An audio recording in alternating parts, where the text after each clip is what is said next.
Hi guys, so in today's video I'll be working in my kitchen. I've been wanting to can some chicken broth this winter and I just haven't gotten around to it. And I thought this week I'm going to get that done and I'll take you with me as I do it. When I can food, I use a method called cold packing. It's more of an old-fashioned way of doing it, maybe like grandma used to do. I know growing up that's the only way we ever, preserved food was through, cold packing. But I do want to mention that there are other ways out there. You may want to invest in a pressure cooker and do it that way. I know some people say that's, much safer. You should go that route, but again, for us, it always worked with the cold packing method using the hot water bath. But just make sure to do your research and make sure you feel safe in the way that you're doing it. But for today, I'm just going to use what I have on hand. I don't have a pressure cooker, so I'll just be using my stock pot or canner. As I work on canning this broth, I will do a voiceover kind of explaining, what I'm doing. It's really simple. Don't feel intimidated with canning food. It's not complicated at all. You really don't need a lot of things to do it once you have your food and ingredients, whatever you're making. Basically just a stock pot, some jars and lids. And there's a few utensils that I couldn't be without for myself with canning. After I'm finished canning the broth, I will make some delicious chicken noodle soup. It's a family favorite of ours, and I will share the recipe down below in the description box for you guys. So join me as I work here in the kitchen and enjoy.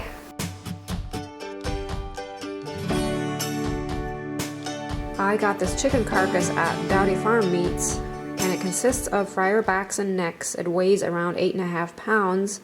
Dowdy Farm Meats is a meat processing facility here in our area. They have some really good meat. Whatever they raise themselves is, organic, hormone-free, pasture-raised. So if you're local, you might want to check them out. Here I have my 20-quart canner where I'm putting the chicken in and then filling it with water until it's about 2 inches from the top. What I want to do is boil this for about 12 hours, and I'm going to do it overnight. And I started the boil around 9:30. You can do it for less time, but I wanted to go with the 12 hours for this. You want to just have your heat turned to low, just enough that it's simmering. That way you don't lose as much of your broth. There are a few ways you can prepare your lids for canning. Growing up, I know Mom used to boil them sometimes, especially if we were canning meat. She would just put water in a little kettle and boil the lids for a minute or two. And honestly, in the past, I have canned without doing anything with them, but I think today I'm just going to wash them with hot, soapy water, since that is what it says on the box to do.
It's really important to make sure to wipe the rim of the jars before putting the lids on. And then when fastening the rings, you want to make them nice and snug, not, too tight and also not too loose.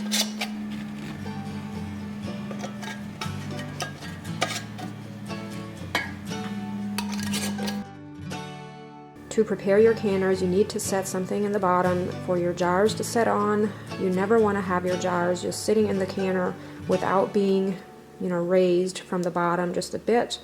In this case, I'm using a cooling rack for the one canner and then just simply rings for the other one. And as you can see, these rings are really rusty, so I've used them before. There are actual jar holders that you can get that are intended for this. You may remember seeing one in last week's video. I had one featured, but I think for today I'll just use what I have here in the house instead of running out to the shop to get it.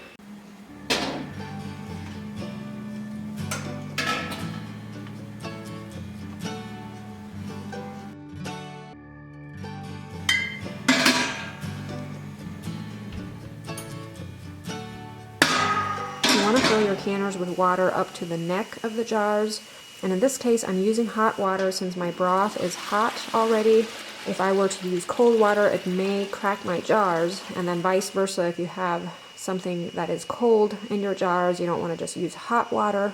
For this broth, I'm planning on cold packing it or boiling it for 2 hours, and again, I'm not going to start timing until it is, boiling, and then I'll turn my heat down that it just boils, not just a heavy rolling boil, but just a simmer.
The chicken noodle soup recipe will give you instructions on how to use raw chicken for your soup.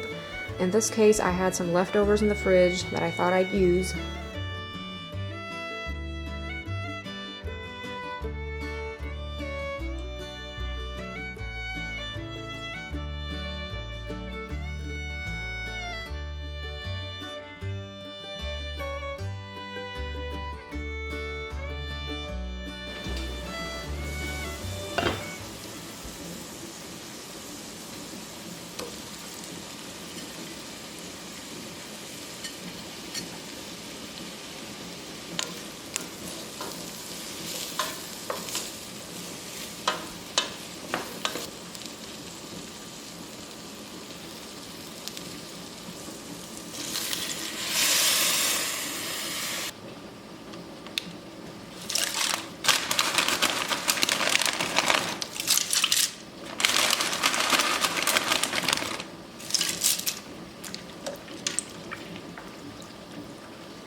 Before showing you the final process of the broth here, I'm going to quickly interrupt the video and show you what my view is as I'm editing.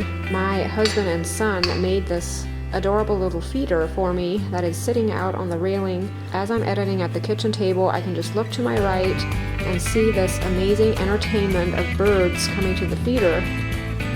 It's so much fun to watch. I actually get distracted. Aren't they beautiful? And we've had cold weather for weeks now here in Ohio. We have a bunch of snow. It looks so pretty. but I just noticed they come, more if everything is covered in snow. I stock this beater with homemade suet and then also the black oil sunflower seeds, and they really love it. I have to fill it numerous times during the day.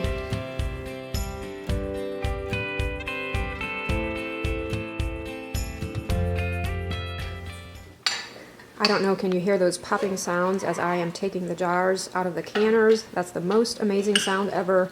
That means your lids are sealing.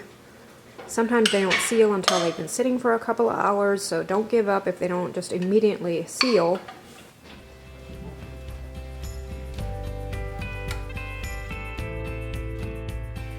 I will try to link any supplies that I use in this video down below in the description box.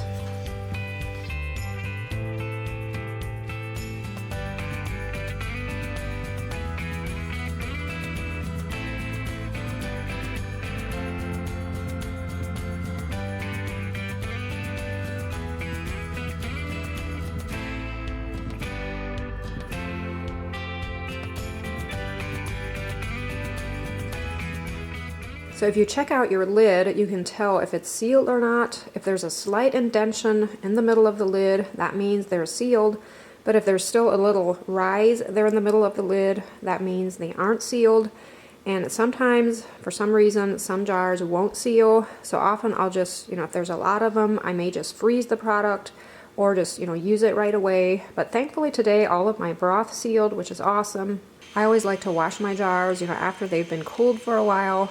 It gets rid of that residue that's on there from canning. It's always good to store your canned goods in a cool, dark place. In my case, it will be the basement.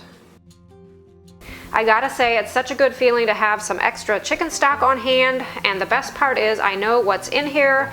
No weird ingredients that aren't good for us, just some wholesome chicken broth. Just working with canning this broth today really gave me mood to maybe do some more canning, so you may see some videos like this in the future. I hope you're all having a great day. Thanks so much for watching, and I look forward to seeing you in the next video. Bye!